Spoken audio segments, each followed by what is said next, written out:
ভাবুন তো, আপনি ব্যাংক থেকে 1 লক্ষ টাকা লোন নিলেন আর বছর শেষে মাত্র 9 টাকা ফেরত দিয়ে বললেন আমাদের হিসেব কমপ্লিট। কি হবে? পরদিনই দরজায় পুলিশ আসবে, নোটিশ ঝুলবে, জেল হবে, তাই তো? কিন্তু এই দেশে এমন একজন মানুষ আছেন যিনি ব্যাংক থেকে তুলে নিয়েছিলেন 22,000 কোটি টাকারও বেশি, আর শোধ দিলেন কত জানেন? 6.5 কোটি টাকা। হ্যাঁ, ঠিকই শুনেছেন, 22,000 কোটির বদলে মাত্র 6.5 কোটি, মানে মোট ঋণের মাত্র 0.03%। বাকি 99.97% টাকা স্রেফ গায়েব। যেই দেশে কয়েক হাজার টাকার ঋণের দায় কৃষককে গলায় দড়ি দিতে হয়, সাধারণ মানুষ মিনিমাম ব্যালেন্স না রাখলে ব্যাংকে রক্ত জল করা টাকা থেকে জরিমানা কাটা হয়, সেই দেশেই মোদি জামানাত দেউলিয়া আইন ধনকুবের বন্ধুদের দিচ্ছে 99.9% ছাড়ের রাজকীয় উপহার।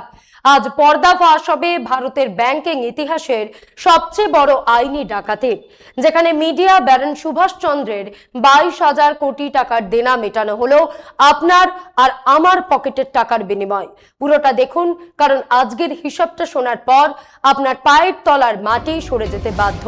নমস্কার, আমি মধুরিমা ভৌমিক আর দৈনিক সংবাদ অনলাইনে আপনারা দেখছেন। সত্যি আসলে বেদনাদায়ক, শুনলে চোখ কপালে উঠবে।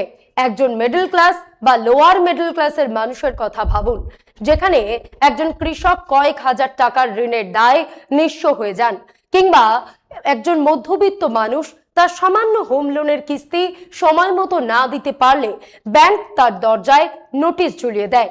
আর এবার সেই দেশেরই অন্য একটা ছবি দেখুন, 22,000 কোটি টাকারও বেশি ব্যাংক ঋণ, কিন্তু সেটেলমেন্ট হলো কত টাকায় জানেন?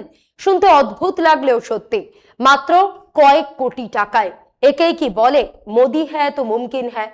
কথা বলছি সুভাষ চন্দ্রকে নিয়ে, এসএল গ্রুপের চেয়ারম্যান, জি টেলিভিশন গ্রুপের মালিক, মিডিয়া মোগল, বিজেপি আর সংঘের পরম ঘনিষ্ঠ, আর হ্যাঁ, রাজ্যসভার প্রাক্তন সংসদ সদস্য বটে। বিজেপির সমর্থনে নির্দল প্রার্থী হিসেবে 2016 সাল থেকে 2022 সাল পর্যন্ত তিনি রাজ্যসভার সংসদ ছিলেন। এবার ফিফা বিশ্বকাপ দেখানোর বরাতও পেয়েছিলেন সুভাষ চন্দ্রের কোম্পানি। কিছুদিন আগেই দিল্লিতে ওনার এক বিশাল বাংলো বিক্রি নিয়ে মিডিয়ায় অনেক আলোচনা চলছিল। 1260 কোটি টাকায় সেই বাংলো বিক্রি হয়েছে গত জুনে। তবে এবার তিনি যা করে দেখিয়েছেন তাতে মেহুল চোকসি, বিজয় মালিয়া কিংবা নীরব মোদীদের মতন হেভিওয়েট ব্যাংক ডিফল্টাররাও হাত কামড়াবেন। মোদীজির রাজত্বের সুবিধাভোগী ধনকুবেরদের যে বিশেষ তালিকা তৈরি হয়েছে, সুভাষচন্দ্র এখন তার একেবারে পঞ্চ পাণ্ডবের এক পাণ্ডব। একটা সময় প্রাক্তন প্রধানমন্ত্রী মনমোহন সিং এর আমলে একটা কথা খুব শোনা যেত, অর্গানাইজড লুট অ্যান্ড লিগালাইজড প্লান্ডার, অর্থাৎ সুসংগঠিত ডাকাতি এবং আইনি লুটপাট। আজ ন্যাশনাল কোম্পানি ল ট্রাইব্যুনাল বা এনসিএলটির সৌজন্যে সেই কথাটাই একেবারে জলজ্যান্ত বাস্তবে রূপ নিয়েছে।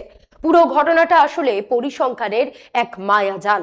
আসুন একটু সহজ করে অঙ্কটা বোঝার চেষ্টা করি। দেশের মধ্যবিত্ত কৃষক আর খেটে খাওয়া মানুষ যারা রক্ত জল করে কর মেটায়, ব্যাংকে নিজেদের কষ্টার্জিত টাকা জমা রাখে, তাদেরই সেই জমানো টাকা কিভাবে সরকারের আশীর্বাদে বন্ধুদের পকেটে তুলে দেওয়া হয়।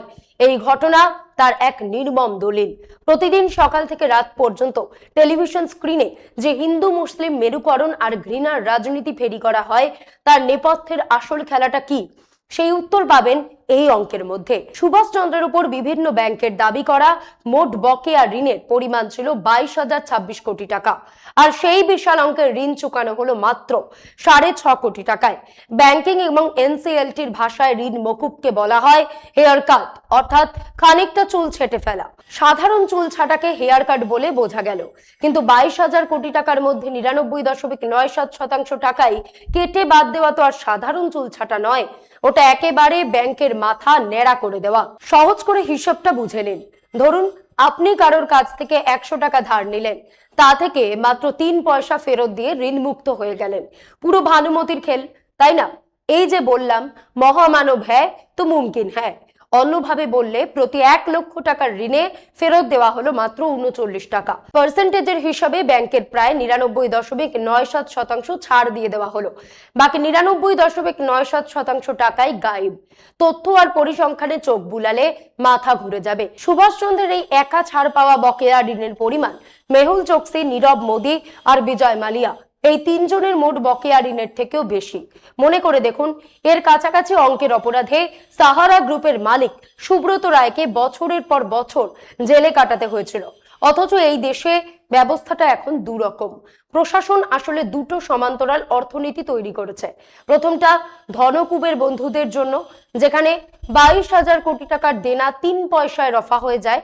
সাধারণ ব্যাংক যেখানে গরিবের বকেয়া আদায়ের হার ধরে রাখে 74%, সেখানে প্রায় সমস্ত পাওনাদারের আপত্তি উড়িয়ে দিয়ে 80.81% ভোটের জেরে এই অদ্ভুত সেটেলমেন্ট মঞ্জুর করা হয়। আর দ্বিতীয়টি আপনার আমার মতন সাধারণ মানুষের জন্য, যেখানে সামান্য 50 লক্ষ টাকার হোম লোন কিংবা 5 লক্ষের কার লোন খেলাপি হলে ঘরের ঘটিবাটি পর্যন্ত নিলামে তুলে দেওয়া হয়। একে সুটবুটকি সরকার বললে এদের খুব গায়ে লাগে, তাই না? কিন্তু সুভাষচন্দ্রের এই 99.97% হেয়ার কাট কি সত্যিটাকে একেবারে নগ্ন করে দিল না? এই তথ্যটি কোনো গোপন আরটিআই এর মাধ্যমে বের করা হয়নি। দেশের আইনি আদালত এবং ট্রাইব্যুনালের অফিসিয়াল অর্ডার থেকে খবরটা প্রথম সামনে আনে বার অ্যান্ড বেঞ্চ, স্ক্রল এবং ইন্ডিয়ান এক্সপ্রেস। রিপোর্ট বলছে 24 বছর আগে 2002 সালে জে গ্রুপের প্রতিষ্ঠাতা সুভাষচন্দ্র বিবেক ইনফ্রাকন নামের একটি সংস্থাকে দেওয়া 170 কোটি টাকার ঋণের পার্সোনাল গ্যারান্টার হয়েছিলেন। পরবর্তীতে ঋণ খেলাপি হওয়ায় ইন্ডিয়া বুলস হাউজিং ফাইন্যান্স 2022 সালে সুভাষচন্দ্রের বিরুদ্ধে এনসিএলটিতে ব্যক্তিগত দেউলিয়া প্রক্রিয়া মামলা দায়ের করে। গত 25 আগস্ট এনসিএলটির 3 সদস্যের বেঞ্চের third judicial member Nilesh Sharma এই চূড়ান্ত রায়টি দেন। অর্থাৎ 22,000 কোটি টাকা থেকে 6.5 কোটি টাকা মিটিয়ে দিলেই ঝাড়া হাত পা। আরটিআই থেকে পাওয়া 2017 থেকে 2026 অর্থবর্ষের জন্য বলছে ব্যাংকগুলো 100 কোটি টাকার উপরে বড় বড় কর্পোরেট লোন ডিফল্টারদের কাছ থেকে আদায় করতে পেরেছে মাত্র 14% টাকা। আর ঠিক এই সময় ছোট ছোট সাধারণ ঋণ গ্রহীতাদের কাছ থেকে আদায়ের হার কত ছিল জানেন? প্রায় 74%। অর্থাৎ গরিব আর মধ্যবিত্তকে টিপে রক্ত শুষে নেওয়া হবে। আর ধনকুবেরদের বেলায় 14% বা 15% আদায় পেলেই ব্যাংক আনন্দে থালাবাটি বাজাবে অথবা মোবাইলের আলো জ্বালাবে। ভাবুন একবার, শুধু ব্যাংকিং শিল্প কেন, কর ব্যবস্থাতেও দেখুন একই মডেল। রিলায়েন্স জিওর বিরুদ্ধে 11,000 কোটি টাকার ট্যাক্স ছাঁটাই সংক্রান্ত এক আদেশের বিরুদ্ধে অ্যাপেলেট ট্রাইব্যুনাল কোম্পানির পক্ষে রায় দিল। নিমেষের মধ্যে হাজার হাজার কোটি টাকার কর ছাড় পেয়ে গেল কর্পোরেট দানব। অথচ এই একই ব্যবস্থার কর্ণধাররা যখন লালকেল্লা কিংবা জনসভা থেকে ভাষণ দেন, তখন তাদের মুখে কি শোনেন? গরিব মানুষের জন্য শিক্ষা, স্বাস্থ্য বা সামাজিক সুরক্ষার ন্যূনতম সুবিধা দিলেই নাকি দেশের অর্থনীতি ধ্বংস হয়ে গেল। গরিব মানুষের জন্য সামান্য রেশন বা সাহায্যকে বলা হয় ফ্রি বীজ বা বিনামূল্যে খয়রাতি, আর তার উপর দেওয়া হয় আর্থিক শৃঙ্খলার বড় বড় জ্ঞান। কি অদ্ভুত বৈপরীত্য, তাই না? দেশের সাধারণ মানুষের কল্যাণে 2 টাকা খরচ হলে সেটা অর্থনীতির জন্য বোঝা, কিন্তু সুভাষচন্দ্রের 22,000 কোটি টাকার ঋণ মাফ কিংবা রিলায়েন্সের 11,000 কোটি টাকার কর ছাড় সেটা নাকি স্বাভাবিক ব্যবসা বাণিজ্যের অংশ। মূল সত্যটা হলো এই পুরো ব্যবস্থাটাই এখন তৈরি করা হয়েছে গুটি কয়েক ধনকুবের মিত্রর স্বার্থ রক্ষা করার জন্য। নাম ভাঙানো হয় মধ্যবিত্ত আর গরিবের, আর আসল সুবিধা পায় সেই 1% কর্পোরেট জায়ান্ট। এবার শুনুন এই ঐতিহাসিক সেটেলমেন্টের খবর প্রকাশ্যে আসতেই লন্ডন থেকে বিজয় মালিয়া পর্যন্ত সুভাষচন্দ্রকে অভিনন্দনে ভরিয়ে দিয়েছেন।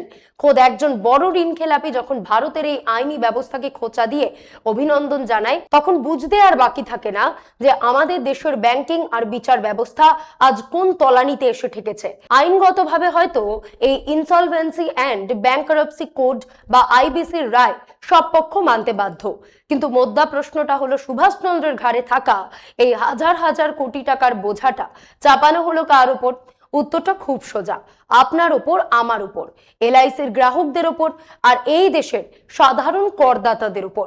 এই সিদ্ধান্তের পর বিদেশ থেকে পালিয়ে থাকা বিজয় মালিয়া যে টুইট করে খোঁচা দিয়েছে তা ভারতের শাসন ব্যবস্থার গালে এক চর বললেও কম বলা হয়। এটাকে রিটুইট করেছেন সাংবাদিক সুচেতা দালাল। দেখুন টুইটে মালিয়া লিখেছেন, আমার বন্ধু সুভাষকে অনেক শুভেচ্ছা। ভারত সরকার এবং ব্যাংকগুলোর দাবি অনুযায়ী আমার 62,000 কোটি টাকার ব্যাংক দাবির বদলে তারা 14,000 কোটি টাকা আদায় করেছে, আর সেখানে সুভাষ মাত্র 6.5 কোটি দিয়েই মুক্ত। এটাই নাকি ভারতীয় ব্যাংকগুলোর ইনসলভেন্সি জাস্টিস। লন্ডনে বসে মালিয়া আসলে ভারতের কোটিপতি বান্ধব এই তামাশাকেই ভেঙাচ্ছেন, অথচ আমাদের দেশের মূলধারার দরবারি মিডিয়াতে এই নিয়ে টু শব্দটিও নেই। অনেকে প্রশ্ন তোলেন, বিজেপি বা সংঘ কি মোদীকে সরাবে? এটা বুঝতে হবে 2002 সাল থেকে আজ পর্যন্ত নরেন্দ্র মোদী 100% কর্পোরেট স্পন্সর্ড এক মডেলের প্রতীক। এই মডেলে কোনো সাধারণ বিচার ব্যবস্থা কাজ করে না, চলে কর্পোরেটদের সুবিধা দেওয়ার বিশেষ পঞ্চায়েতি ব্যবস্থা। একবার ভাবুন, একজন ঋণ খেলাপি নিজস্ব বিপুল সম্পদ নিলামে তুলে ব্যাংক বা করদাতাদের টাকা উসুল করার কথা ছিল, কিন্তু এনসিএনটি কি করলো? খেলাপির সম্পত্তি না ছুঁয়ে ঋণের 99.97% টাকাই মাফ করে দিল। আপনি আমি আয়কর বা জিএসটিতে একটা টাকা কম দিয়ে দেখুন তো, পরের দিনই সরকারি নোটিশ আর জরিমানা হাজির হয়ে যাবে। আর ধনকুবেররা ব্যাংক থেকে হাজার হাজার কোটি টাকা তুলবেন, ডিফল্টার হবেন, আর সরকারের আশীর্বাদে চমৎকার হেয়ার কাট নিয়ে সুখে স্বাচ্ছন্দ্যে দিন কাটাবেন। এটা কেবল আর্থিক অনিয়ম নয়, এটি দেশের প্রতিটি করদাতার সাথে করা এক চরম নির্মম বিদ্রোহ। বর্তমান সরকারের আমলে এই দেশে অসম্ভব বলেও যেন কিছু নেই। ধনকুবের প্রমোটাররা ব্যাংক লুটবে, তারপর নিজেদের কোম্পানিকে দেউলিয়া ঘোষণা করে হাজার হাজার কোটি টাকার ঋণ গায়েব করে দেবে। এই ক্রোনোলজি এখন আর কোনো কাকতালীয় বিষয় নয়, এটি একটি সুপরিকল্পিত মডেল। একবার ভেবে দেখেছেন, রিজার্ভ ব্যাংক বা বড় বড় রাষ্ট্রায়ত্ত ব্যাংকগুলো কেন লক্ষ লক্ষ কোটি টাকার ঋণ খেলাপিদের নাম প্রকাশ্যে আনে না? সংসদে যখন কোনো সাংসদ খেলাপিদের তালিকা চান কিংবা কোনো সাংবাদিক আরটিআই করেন, সরকার এবং ব্যাংক কর্তৃপক্ষ কি অজুহাত দেয় জানেন? তারা বলে ব্যাংক এবং গ্রাহকের সম্পর্ক নাকি বিশ্বাস এবং গোপনীয়তার। কি অদ্ভুত যুক্তি! সাধারণ মানুষের ট্যাক্সের টাকা যখন লুটে পুটে খেলাপি বানানো হয়, তখন সেটা থাকে গোপনীয়, আর একজন আম জনতার কয়েক হাজার টাকা বাকি পড়লে তার ছবি ব্যাংকের দেওয়ালে টাঙিয়ে দেওয়াটা শোভনীয়। বিশ্বমঞ্চে কেন ভারতের এই তথাকথিত সুশাসন হাসির পাত্রে পরিণত হয়? তার জলজ্যান্ত প্রমাণ এটি। আমাদের সংবিধানে বলা হয়েছে আইনের চোখে সবাই সমান, কিন্তু মোদি জামানার বাস্তব রূপ হলো বন্ধুদের জন্য সব ছাড় আর বাকি সবার জন্য ভয়ের আইন। আমরা ভাবি সরকার কোটি কোটি টাকার বিজ্ঞাপন দিয়ে টিভি চ্যানেলগুলোকে কেনে, তাই এরা চাটুকার মিডিয়া। কিন্তু এই 22,000 কোটি টাকার ঋণ মুক্তির ঘটনা প্রমাণ করে দিল ওই সরকারি বিজ্ঞাপন তো হিমশৈলের চূড়া মাত্র, টিপ অফ দ্য আইসবার্গ। বিজ্ঞাপনের টাকা তো হাতির সামনের দাঁতের মতন, কেবল দেখানোর জন্য। ভেতরের দাঁত তো পেছনের দরজায়। টিভি চ্যানেলগুলোকে সামনে রেখে দিন রাত হিন্দু মুসলিম ঝগড়া আর মেরুকরণের বিষ ছড়ানো হয়, আর সেই চাটুকারিতার বকশিস হিসেবে পেছন দিয়ে ব্যাংক মকুবের নামে হাজার হাজার কোটি টাকা অলিগার্কদের পকেটে ঢুকিয়ে দেওয়া হয়। চ্যানেল চালানোটা ওদের মূল ব্যবসা নয়, চ্যানেলটা কেবল আসল ধান্দাবাজির ঢাকনা। দেশের এয়ারপোর্ট, বন্দর, রাষ্ট্রীয় সম্পদ জনগণের টাকায় তৈরি হবে, আর তারপর তা 50 বছরের জন্য তুলে দেওয়া হবে এই বিশেষ ধনকুবেরদের হাতে। এই পুরো বিষয়টা যদি এক কথায় সংজ্ঞায়িত করতে হয়, তবে বলতে হবে এটি ভারতীয় ব্যাংকিং ব্যবস্থার ইতিহাসের অন্যতম বড় কেলেঙ্কারি। যে ব্যবস্থাটাকে বিশ্বগুরু হিসেবে তুলে ধরা হয়, সেই ব্যবস্থার আসল চেহারাটা হলো ইনসলভেন্সি অ্যান্ড ব্যাংক্রাপসি কোড বা এই আইবিসি। আসলে সাধারণ ব্যাংকগুলোর টাকা উদ্ধার করার জন্য তৈরি হয়নি, এটি তৈরি হয়েছে সুবিধাপ্রাপ্ত ধনকুবেরদের আইনি ঢাল দেওয়ার জন্য। সহজ ভাষায় এই অঙ্কের বিস্ফোরণটা কত বড় বোঝেন? ব্যাংক থেকে 1 লক্ষ টাকা ঋণ নিন আর মাত্র 9 টাকা শোধ দিয়ে খালাস হয়ে যান।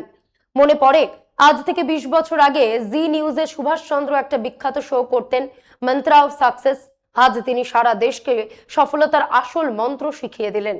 বিজয় মালিয়া লন্ডনে বসে ভাবতেই পারেন, আমি তো মাত্র কিছু হাজার কোটি টাকার জন্য দেশ ছেড়ে পালালাম, আর আমার বন্ধু দেশে বসেই হাজার হাজার কোটি টাকা চেপে রেখে দিব্যি ঋণমুক্ত হয়ে গেল। বিশিষ্ট ফাইন্যান্স জার্নালিস্ট সুচেতা দালাল মালিয়ার পোস্টটি শেয়ার করে লিখেছেন, আমাদের দেশের দেউলিয়া আইনের অসঙ্গতি আর হাস্যকর অবস্থা যদি বুঝতে হয়, তবে সুভাষচন্দ্রের এই কেলেঙ্কারি তার সবচেয়ে বড় প্রমাণ।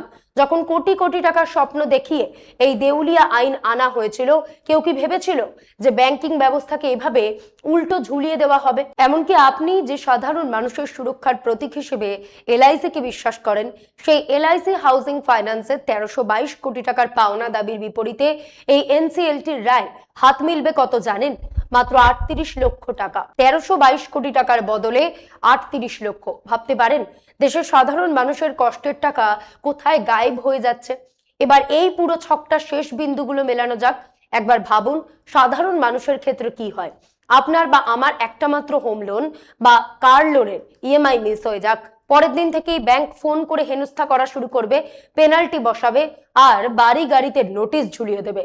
আর অন্যদিকে সুভাষচন্দ্র 22,000 কোটি টাকার ব্যাংক দেনা ঝেড়ে ফেলে মাত্র 6.5 কোটি টাকায় দিব্যি হাত ধুয়ে বেরিয়ে গেলেন। তাই তো বলি এই সরকার আসলে of the crony, for the crony and by the crony. বিশেষ ধনকুবের বন্ধুদের দ্বারা ধনকুবের বন্ধুদের জন্য পরিচালিত এক সরকার। সাধারণ মানুষের উপর এই ব্যাংকিং ব্যবস্থার অত্যাচারটা কতটা নির্মম আর আরো একটা উদাহরণ জলজ্যান্ত রয়েছে, শুনুন। ব্যাংকগুলোতে আমজনতার অ্যাকাউন্টে মিনিমাম ব্যালেন্স না রাখতে পারার অপরাধে কত টাকা জরিমানা কাটা হচ্ছে জানেন? কোটি কোটি টাকা। যে গরিব মানুষের জন্য ঢাকঢোল পিটিয়ে অ্যাকাউন্ট খোলানো হয়েছিল, মিনিমাম ব্যালেন্স না থাকলেই তাদের অ্যাকাউন্ট থেকে পেনাল্টি বাবদ হাজার হাজার কোটি টাকা কেটে নিল এই ব্যাংকগুলো। অথচ সুভাষচন্দ্রের ব্যক্তিগত সম্পদের হিসেবটা দেখুন। ওনার বর্তমান ঘোষিত নিট সম্পত্তি প্রায় 31 কোটি 79 লক্ষ টাকা। এমনকি কিছুদিন আগেই লুটেন্স দিল্লিতে ওনার সাথে সম্পর্কিত একটা বিশাল বাংলো বিক্রি হয়েছে 1260 কোটি টাকায়। সম্পত্তি আর টাকার কোনো অভাব নেই, কিন্তু ব্যাংকের হাজার হাজার কোটি টাকা মকুব করিয়ে নেওয়া হলো 99.97% ছাড় দিয়ে। আজ যে সরকার আর রিজার্ভ ব্যাংক ঢোল পিটিয়ে বলছে ভারতে ব্যাংকের এনপিএ বা অনাদায়ী ঋণ নাকি ইতিহাসের সর্বনিম্ন স্তরে নেমে এসেছে, সেটা আসলে কিভাবে করা হচ্ছে বোঝেন? আসল এনপিএ উদ্ধার করে নয়, বরং 22,000 কোটি টাকার ঋণকে কাগজে কলমে 6 কোটি বানিয়ে বাকি 99.97% রাইট অফ করে দিয়ে খাতা পরিষ্কার করে দেখানো হচ্ছে। কাগজের কারসাজি করে অঙ্ক মেলানো, একেই বলে আসল ব্যাংকিং ম্যাজিক। আর এই ম্যাজিকের টিকিট কাটা হচ্ছে আপনার আর আমার পকেটের রক্ত জল করা টাকায়। আর কতদিন চুপ থাকবেন? নিজের পকেটের টাকা দিয়ে বন্ধুদের দেউলিয়া হওয়ার উৎসব দেখবেন, নাকি এবার রুখে দাঁড়িয়ে সোজা প্রশ্নটা ছুড়ে দেবেন? মনে রাখবেন, সরকার যদি জনগণের টাকায় পকেটমারদের রক্ষা করে, তবে সেই শাসন ব্যবস্থা আর যাই হোক সাধারণ মানুষের হতে পারে না। আমাদের সঙ্গে জুড়ে থাকুন, সত্যটা জানুন, প্রশ্ন করতে শিখুন আর আওয়াজ তুলুন। আজ এই পর্যন্তই। এমন আরো বিষয় জানতে অবশ্যই সাবস্ক্রাইব করুন, লাইক, কমেন্ট আর শেয়ার করুন। দেখতে থাকুন দৈনিক সংবাদ, শুধু নামই যথেষ্ট।